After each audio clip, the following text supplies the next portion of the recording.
Surprise. So you probably weren't expecting this talk. Neither was I, but we're going to do our best. How much time do I have, by the way? Is this timer accurate? You have until 4.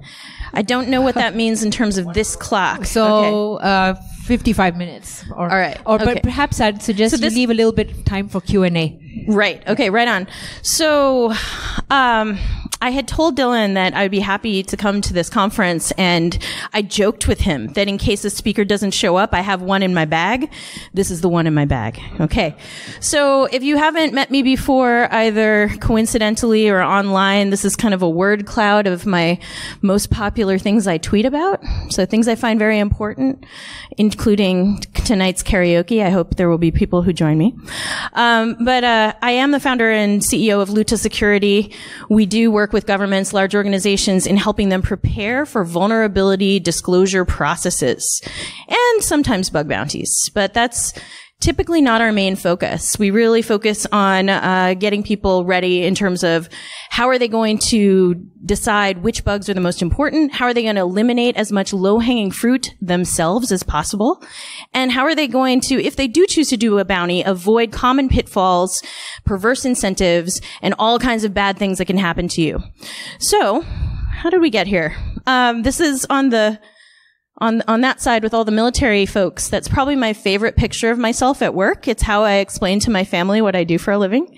I don't know if you can see me in that one. Yeah.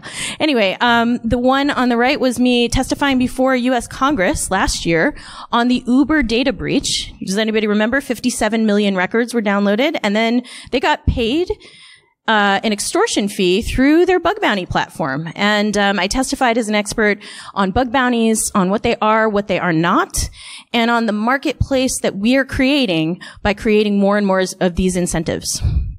So, how did we get here in general? I've been hacking since I was a teenager in the late 80s. Yep, do that math in your heads. Okay, we're here together now. This is what I call my midlife crisis here. So just enjoy this. When I started hacking in the late 80s, early 90s, there were very few new anti-hacking laws. We got to grow up in a period where we could experiment and not get into very much trouble. The same is not true today, but what has become true is that over the last 20 years, where I've been professionally in the security industry, we've created a huge amount of marketing. Yeah, we've created a lot of marketing, a lot of solutions, and a multi-billion-dollar security industry. And yet, why does this stuff keep happening, right? We still cannot seem to nail the basics. A lot of the worms that we see go out, the patches were already available. So when it comes to vulnerability disclosure, vulnerability management, everybody has the same vulnerability management problem, which is they have to apply the patches for the bugs that are well known, that are already out there, that people have exploits for. And then there are a few people, a few organizations that actually write code and have to create those patches. But everybody is in that first boat of we have to apply the patches for the technology that we've deployed. And if we don't do that in a timely manner, there we are, right? So silver bullets are often sold in the security industry as if you do X, then we'll protect you from breaches. I have not noticed any werewolves out in the world that we live in that would be susceptible to these silver bullets. So what does it really break down to? When I think about how these terms are used so interchangeably these days, terms like bug bounties, vulnerability disclosure, and pen testing, I have to take a pause and take everybody a step back and just get back to the basic definition. So one of the things you might have noticed on my bio slide is that I was the co-author and co-editor of the ISO standards on vulnerability disclosure and vulnerability handling processes. That's ISO 29147, ISO 30111. And really, all that is the process of receiving vulnerability reports, doing something with it, such as creating resolution, and then putting something out in terms of maybe a patch or an advisory or both. Sometimes it's taking in a vulnerability report, doing something with it, maybe on your actual cloud infrastructure, and not issuing any kind of alert because you took care of it on your end. It's all of those things, and that describes that process. Bug bounties have become synonymous with vulnerability disclosure. This makes no sense considering bug bounties are simply the cash reward that you may or may not offer to someone who reports something to you.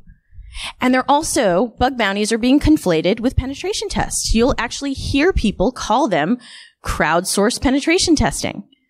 Now, that sounds like a harmless enough equivocation of the two terms, but what are you really paying for when you get a good pen test? And I caveat that with good because there's a lot of variety in pen testing. But ideally, you're seeking an organization who has vetted technical security resources that are under NDA, not just with that organization, but then by signing a contract with you, are under NDA with you. What does that NDA do? Well, it makes it so that you can fix the bugs in a pen test at your own timeline, right? And you don't have to deal with the norms of vulnerability disclosure, which have typical deadlines and, expectations from a finder that you will fix things in a reasonable time frame. But the other thing you can do with penetration testing companies is that they already vet each vulnerability. You're paying for only real bugs in a pen test. Now, what's strange is when the marketing of bug bounties say pay only for the real bugs, well, they miss the fact that there's a whole lot of noise associated with bug bounty programs. And so they seek to manage it for you, right? This seems all fine.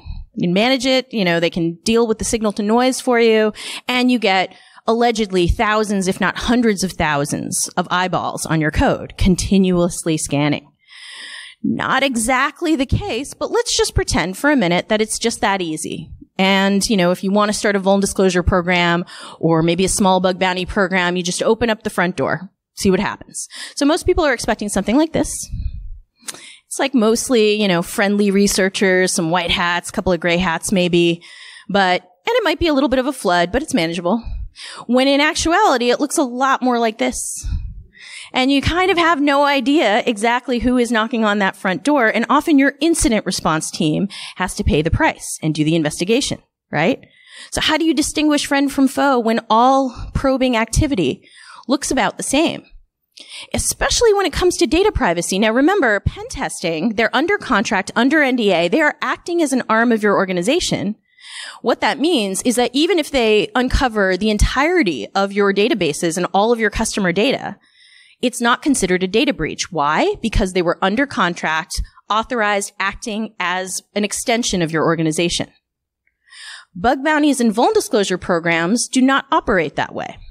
Now, you might have heard the term safe harbor kicked around for vuln disclosure programs and bug bounty programs, and it's one of the worst misnomers that I've heard applied in this space in a few years.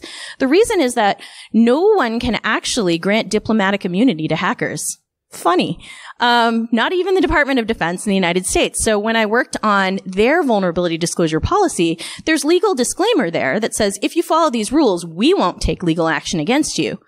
But it also goes on to say that if a third party brings legal action against you, we'll kind of stick up for you and say that you were following these things. But if you notice, it says that a third party could still bring legal action. Remember the Uber data breach, 57 million records. They signed an NDA. They presumably deleted all the data in exchange for their $100,000. But what about all the victims? How is that data stored? How is it transmitted? All kinds of data breach laws could have still been broken, and those hackers are still liable. So using the term safe harbor, I would definitely stay away from that because it's a misnomer for you and for the researchers who might come forward to you. And let's see. What about automation? How many of you heard of the DARPA Cyber Grand Challenge, right? Where it was all AI. And the teams basically created these AI systems to hunt for bugs and to also dynamically patch bugs. Well, what's going to happen if you can't handle the bugs you already know about from human sources when AI and other enhanced vulnerability and exploitation technology becomes more commonplace? It's like going to eat at a buffet when you have no digestive system. Good luck with that. Okay, so this story, we already know the outcome of this story. This person was found not guilty by reason of insanity. But what happened was this person who had participated in some CTFs, been a security researcher, went a little off his rocker and stole an armored vehicle from a military base where he was stationed. And luckily, nobody was hurt. He was tased on his way out. But let's see what happened. Do we have sound? That's okay. It sounds like a siren. In the U.S., it sounds different than here. So just imagine your local siren sounds. And also people swearing, because there's also swearing in the background. But this chase started in daylight. You can see this thing doesn't move very fast. You can also see all of the incident responders. Okay, this is the part where it had the people swearing in it. So just imagine your favorite swears, what you would swear if you saw this driving down the street, very slowly going by, right? So people were lucky, one, that thing didn't have any weapons. It was an armored personnel carrier. It was basically a tank without the guns. This went on for a couple of hours. It ended peacefully in the middle of downtown Richmond in Virginia. Okay, so they tased him, but this is what he said. He said he had authorization, and he was just running a test. Now, clearly, he had problems, and luckily he's going to get the help he needs because, sometimes the justice system works out, and he was found not guilty by reason of insanity. But how many hackers can be going forth using the authorizations that you've put in the scope of your vuln disclosure or bounty programs, causing major disruption to your organization, using up tons of your incident response resources, chasing after what inevitably ended up being harmless. Weird, but harmless, So, all right, back to the bug bounty platforms. They're supposed to manage all this for you, right? Manage that flood, give you only validated bugs, but there's a fundamental assumption here that triage labor is magical, unending, and will always want to work for you. Not so. So when I worked at Microsoft for 7 years, I feel like I should have 7 little Windows tattoos on my face, for all the years, hard time I did on the inside. But Microsoft, even to this day, receives over 150,000 to 200,000 non-spam email messages a year to secure at Microsoft. Pretty sure no other vendor or government comes even close to that number at the top of the funnel. So a human being does the initial triage for each of these. No spam filter, manually sorts the spam from the real messages, and then performs further triage. And when I joined Microsoft in 2007, Popular Science made a list of the top 10 worst jobs in science.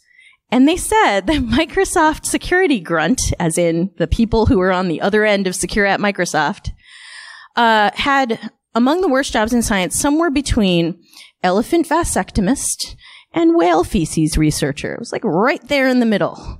This was accurate, and we made t-shirts. So the fact of the matter was, you could not keep triage personnel, and these were full-time, 6-figure paid Microsoft security program managers.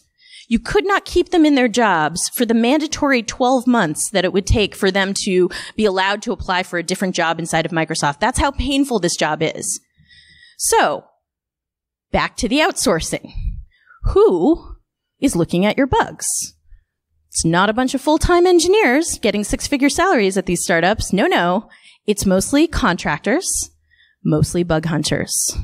Oh, nothing possibly could go wrong with that. All right, so let's pretend everything's going great. And there is such a thing as too much chocolate, right? You could be getting the purest, cleanest feed of only validated bugs, and yet you're still overwhelmed. Why? Because you didn't do the due diligence that this type of program requires for you to not hurt yourself. I do an entire talk about a vulnerability coordination maturity model.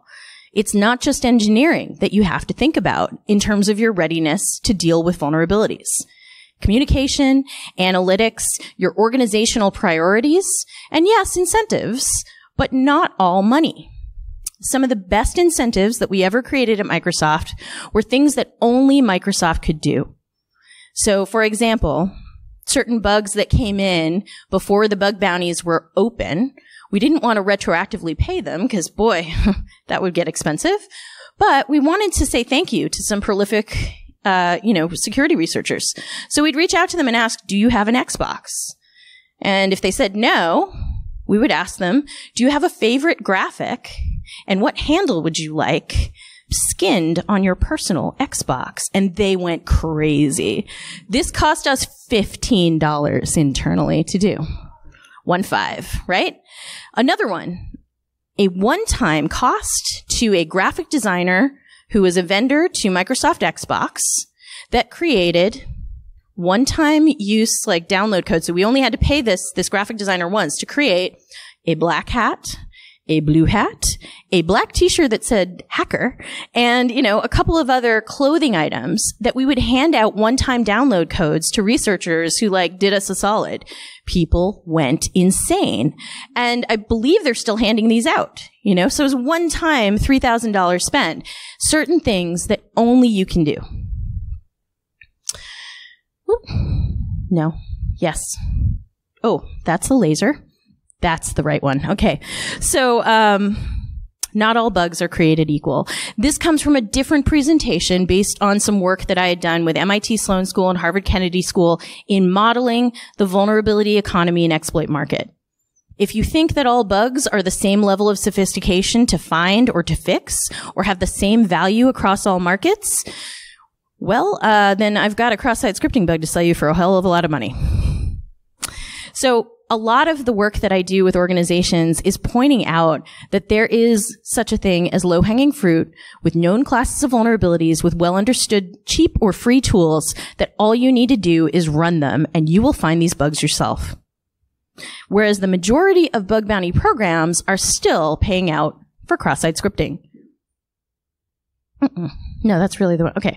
So a lot of organizations think they're just going to set up a bug bounty program, set up a vulnerability disclosure program, ask for certain things, ask for certain types of bugs, and really all they get are bugs that are very, very uninteresting to them, right? It's not the bugs you're looking for.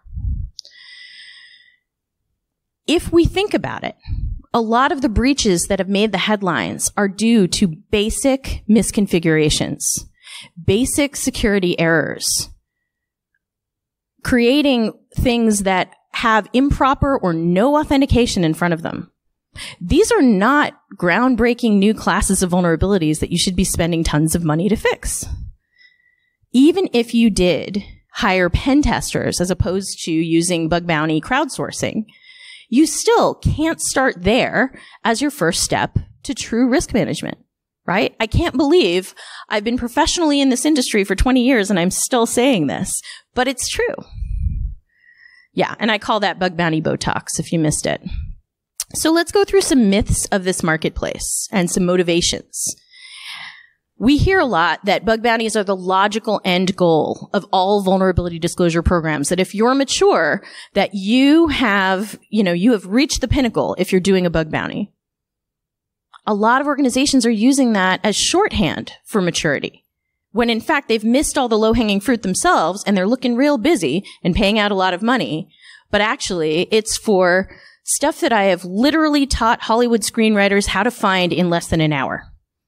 Okay? If that's the class of vulnerability you're paying for, definitely bug bounties are not the logical conclusion and indicate maturity. There's a myth that hackers will only look for bugs in exchange for cash. Not only is that provably not true, because Microsoft, until 2013, when I offered their first bug bounties, did not offer cash and was still getting over 150,000 or 200,000 non-spam email messages a year for free. But I have a different story about that in a minute. And the third myth is that you have to outbid the offense or the black market. It's not really a black market if it's not illegal. And how many of you think the offense market is evil and immoral? Well, okay. All right. Little bit. All right. Well, I was expecting everyone to just, kind of go along with offense. That sounds bad. But really what the offense market describes are bugs that are bought not for fixing, but for using for exploitation. Now, that is not inherently evil. If you think about it, organizations like governments who use it to target terrorists, use it to target child predators, those are all uses that we can all agree with. They are legally sanctioned by a judge, etc. I much prefer that use of exploits with governments than governments mandating that software backdoors and crypto backdoors be, built into common applications. So anyway, all right, that's the laser again. All right. So one of the things in terms of this myth that hackers will only do it for money. This was a great exchange that happened on Twitter. There was a hacker, security researcher, who got a 6-figure payday, $119,000 from one program. When we broke it down and I said, look, even the Google Project Zero guys aren't making $29,000 an hour and they're finding very, very unique bugs. I browsed this list of bugs and they're not exciting new classes of bugs. They were imminently discoverable. Yes, you would need some skill to discover them. So it's not skillless that I'm talking about, but it was any pen tester could find them if they're a decent pen tester. So then someone, came in and said, oh, well, why would he ever accept a position inside of an organization when he could make, $119,000 in 4 hours? He did 4 hours of work to find those. And actually, he replied back.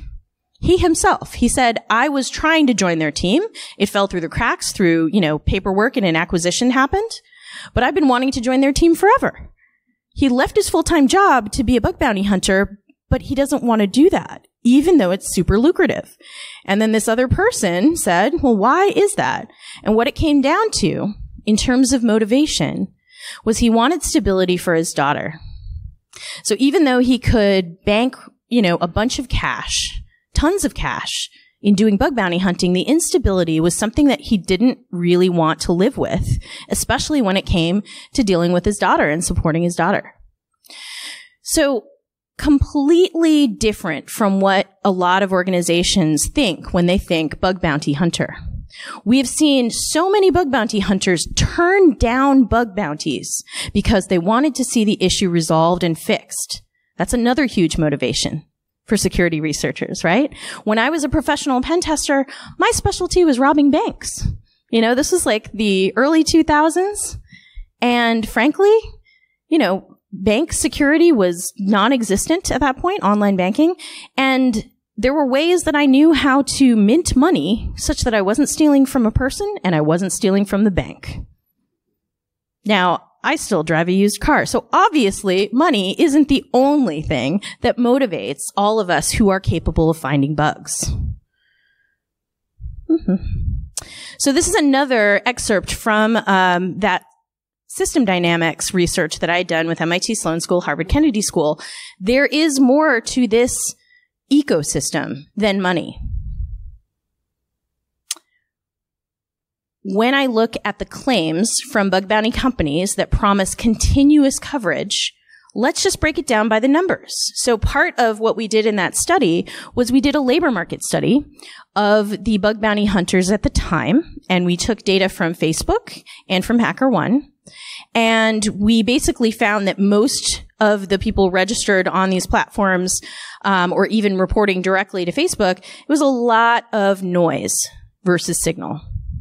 So I think HackerOne got upset that those numbers were recirculating and then published their own. This is from January. Doesn't look so good. Over 300,000 people registered. Only 1 in 10 has ever reported a bug on that platform. Out of those, 1,000 have made $5,000, and that's lifetime. It's not a lot, right? So who's making all this money? Well, 100 hackers have made over 100,000. That's about pen tester salary. It's in that range. And only 2 of them at the time, I think it might be up to 3 or 4 now, but only 2 of them had made $1 million in the entirety of their time on the platform. Now, one of them who had made $1 million was a 19-year-old Argentinian hacker who had just started doing bug bounties about 3 years ago. So in other words, didn't play Fortnite, did bug bounties. That was what he was doing. And if you actually look at his breakdown of the severity of his cases and the number of his cases, it took him over 1,600 valid vulnerability reports, with only 128 of them rated as critical. Is that $1 million worth of value from that bug hunter? Probably not.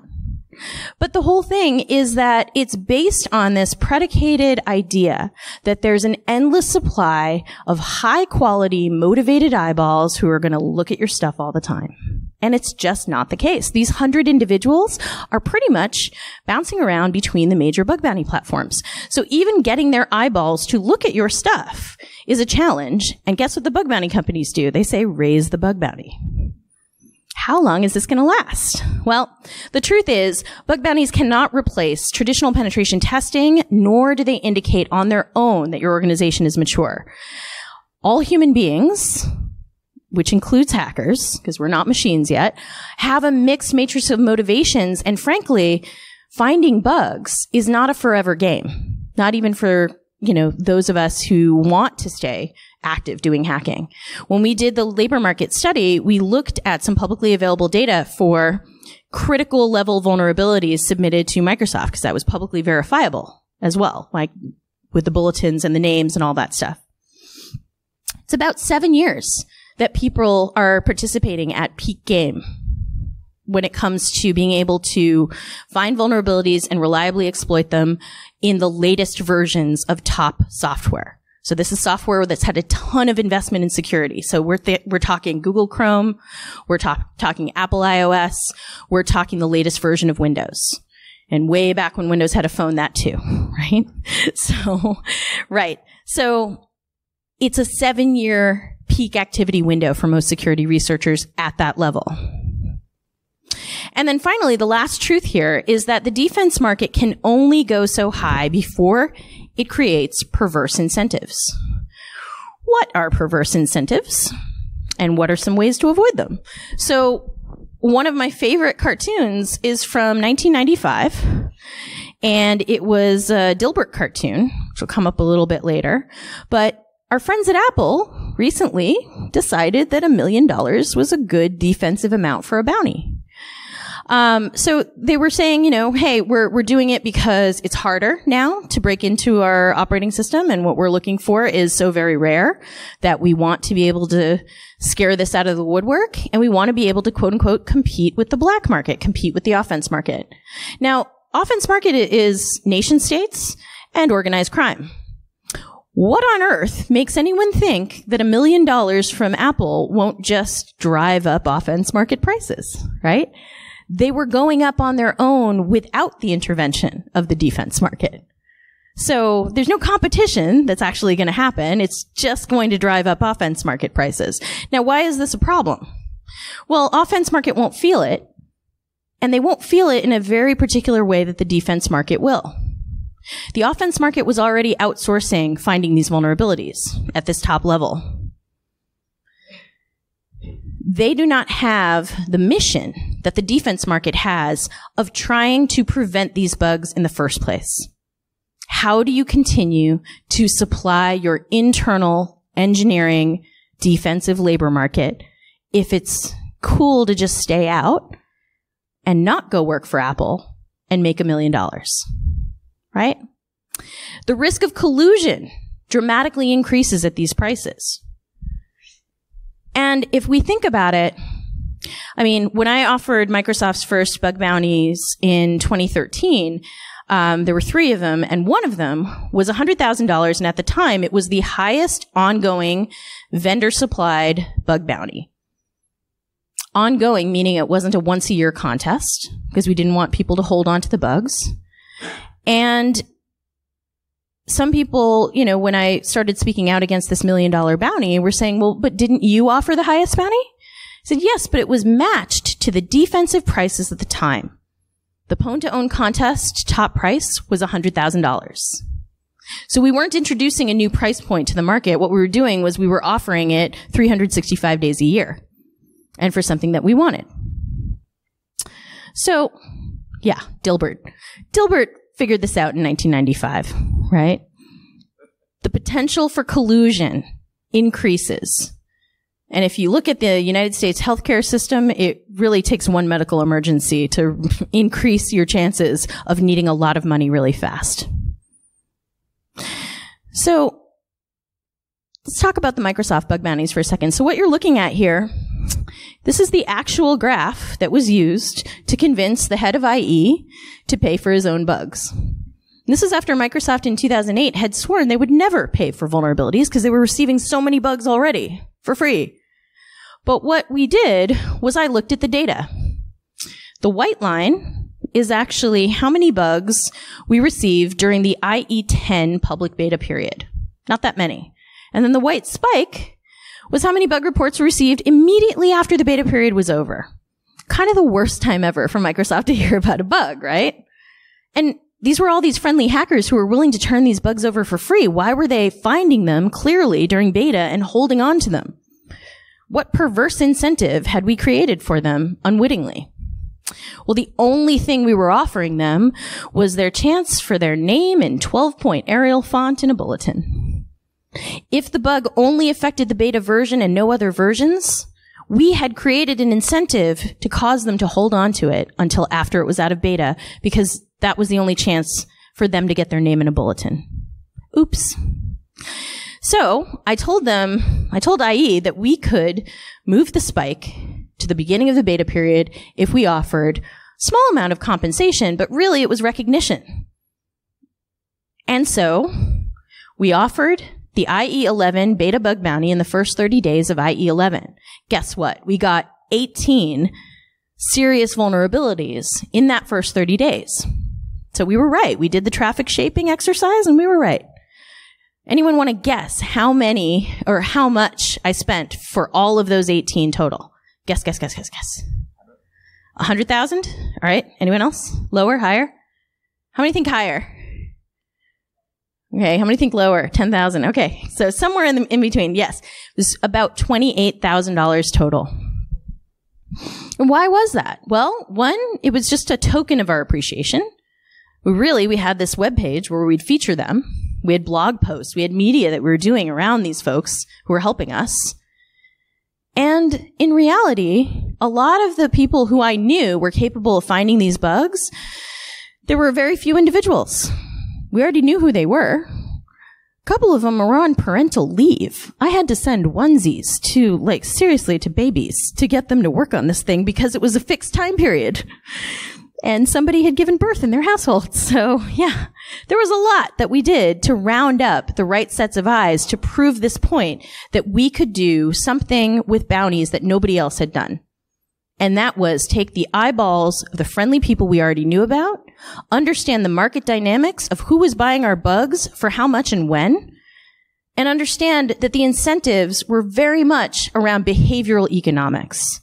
Absolutely not about price. So this $100,000 check, that's not my real signature, by the way. Stop it. Cut it out.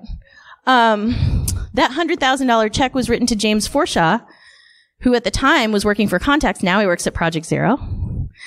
But that $100,000, again, this was for something. It wasn't just an exploit. Nothing that was going to win at Pwn to Own could win this $100,000. Why? Because we were looking for an exploitation technique.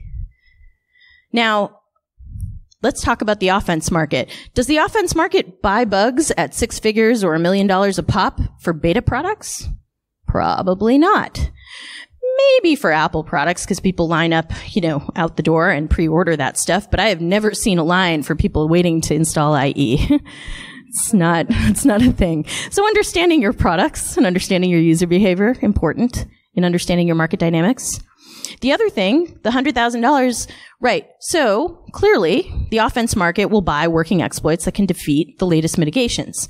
But do they need new exploitation techniques? No, because the old exploitation techniques work just fine, right?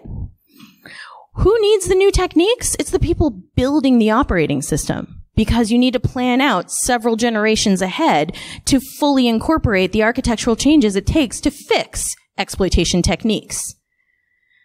So not only were we offering it year-round, don't make people wait until Pwn to Own, but we were offering it for something that was not just an exploit, but so suitably rare, it was a brand new exploitation technique.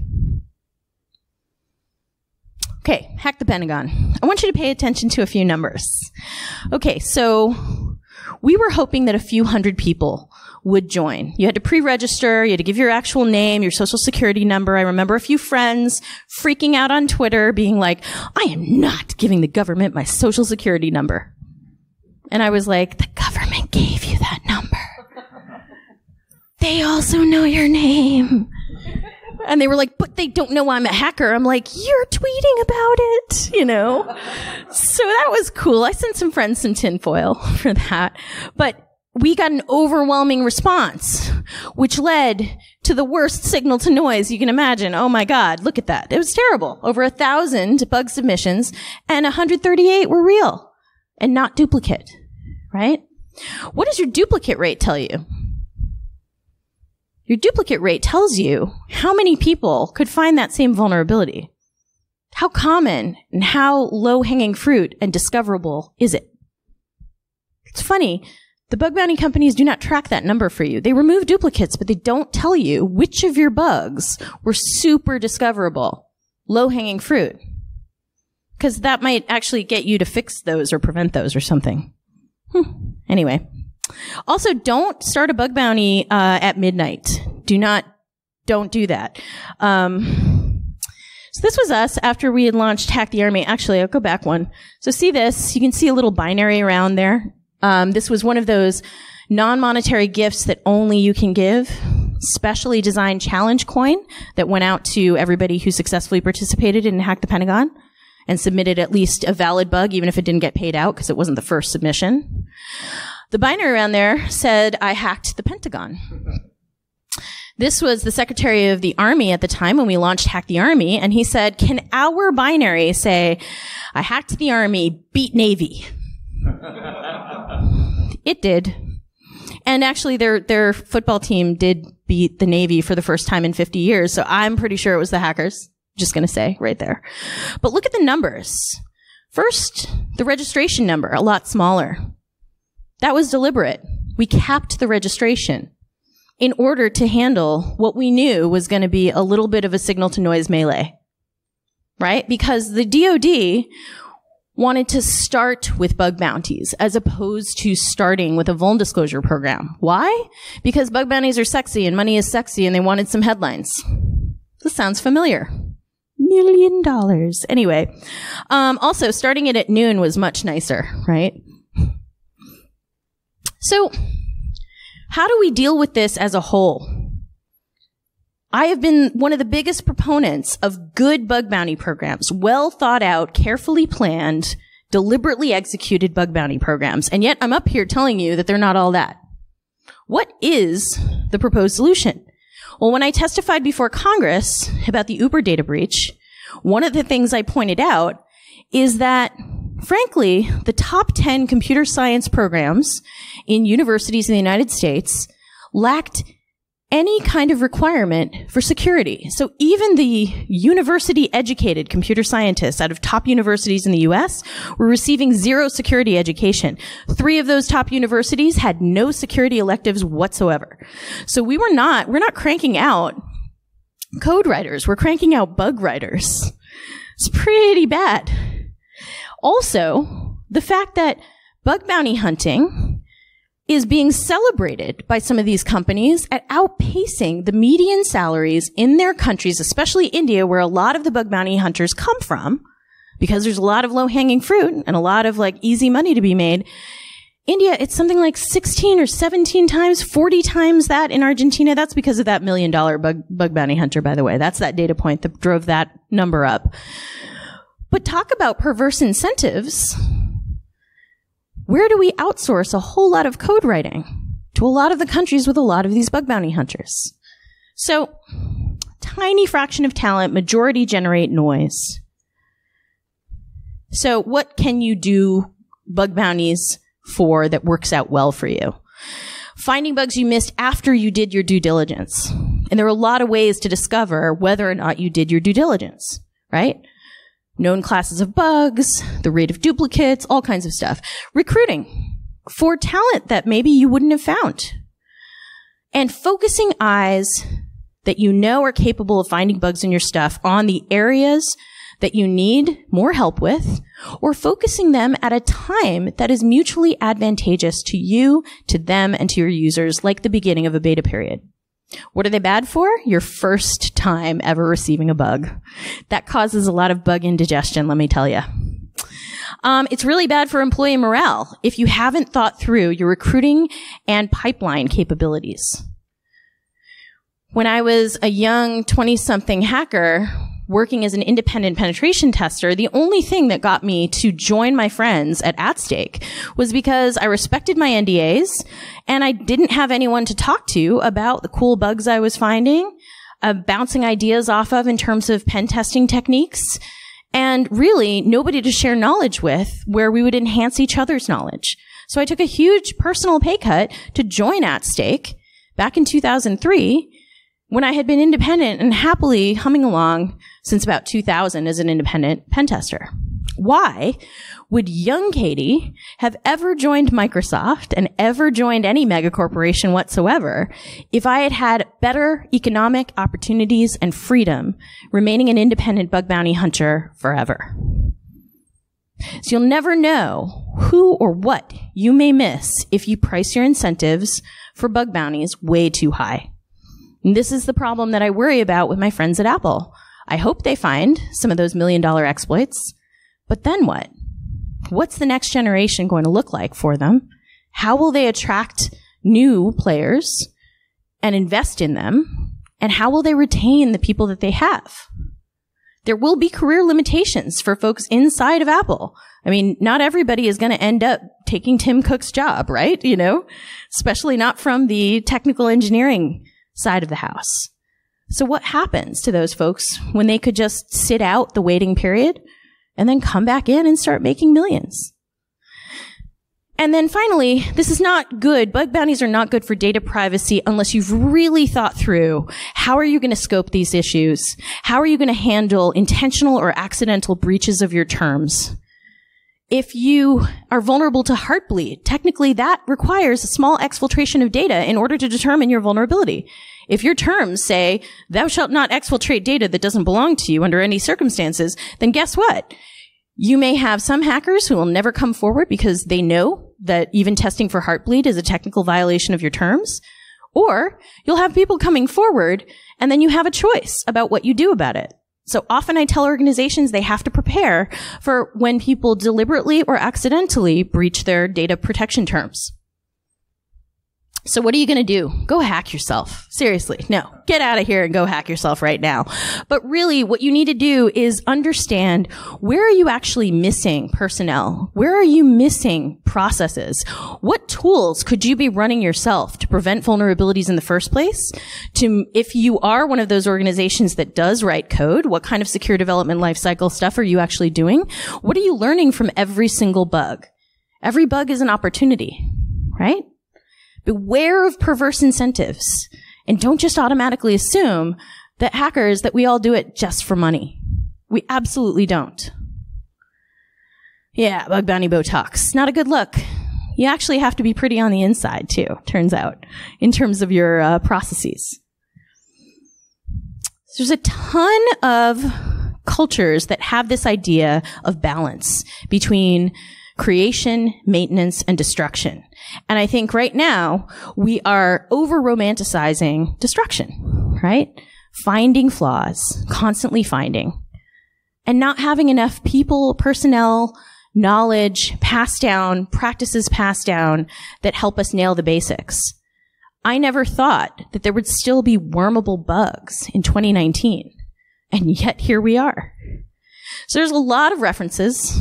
I will make the slides available, so you don't have to photograph that. But I will leave you with one thought. In order to hack our labor market has to change. For the last 20 years in my professional career, I have looked at rooms that look a lot like this one, right? And how are we going to change it? Well, we need to borrow from other disciplines. This is a nurse who became interested in cybersecurity when her patients could be killed by remote attacks in embedded medical devices. She's now one of the best advocates for cybersecurity and building secure medical devices, making them updatable, helping institute vulnerability disclosure programs in those medical devices. Borrowed from another discipline. This person had just won a CTF, and when she was pregnant with this little person, she was in a homeless shelter. So when we look across our socioeconomic backgrounds and what we normally see in rooms like this, We need to take a broader approach because we are not going to keep getting by with mostly male, mostly white bug hunters around the world. That is not actually going to solve our labor market crisis. This is one of the most obvious areas for us to expand. Now, I will say one thing about this. I've given you a ton of information in this talk. I would love for you guys to ask me questions about the stuff in this talk, not about diversity inclusion, even though I'm ending with it, because guess what? I don't do diversity inclusion for a living. Hire professionals who do. And the last thing I will say is that we're running a bug bounty buffet coming up in October. So Hack in the Box is doing a what's called Driven to Pwn competition. And it is a lot like Pwn to Own in that there are a selection of targets. But what's different about it is that vendors are invited and they can follow their own vendor disclosure rules. Hackers can choose. There's the Driven to Pwn set of rules, which are the 90 plus 90 plus 90 rules, which is basically you give the vendor 90 days to fix it. You do a courtesy pause of 90 days for everyone to deploy the patch. And then you do a courtesy pause and then you release everything open source. Why? Because we're trying to train up the next generation of people who can find and exploit these vulnerabilities, ideally, so that they come to work for organizations to prevent them. So, with that, I will take any questions. Thank you. Wow, thank you so much. Doesn't she deserve an awesome big round of applause? I think we're so lucky. This is really a great bonus surprise, and we're lucky to be able to hear you today speak on bounty programs, Katie. So thank you so much. Really appreciate you stepping in at the 11th hour and for your informative talk. So now we have about 5 minutes left for questions before we go for coffee break.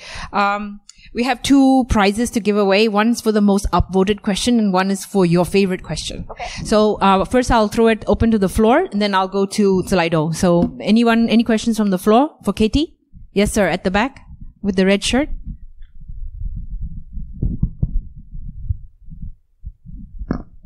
Hi. Do you Hello. prefer to open bug bounty program to the public or to private? If it's public, what's the issue that could be faced when open to public?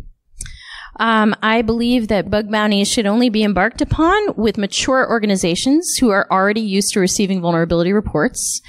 I believe that private bug bounties are mostly used as a tool to get people onto bug bounty platforms, right? And it mimics this sense of safety that you have with a traditional pen test, but you typically will not get a lot of attention from the researchers, especially if you're offering sort of lower amounts of money in the private program than a lot of public programs will offer, right? And it's lower amounts of money for low-hanging fruit, and it's a lot of duplicates and everything like that. So they know that they'll probably put in the work but not get paid.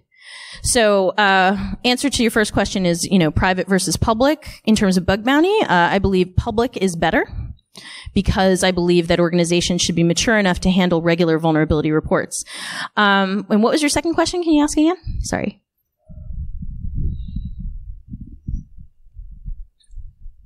What's the issue or challenge that could be faced if open to publics? Okay. Issues and challenges open to the public. Well, volume, right? Dealing with your major bottleneck labor force, which is not bug hunters, but triage.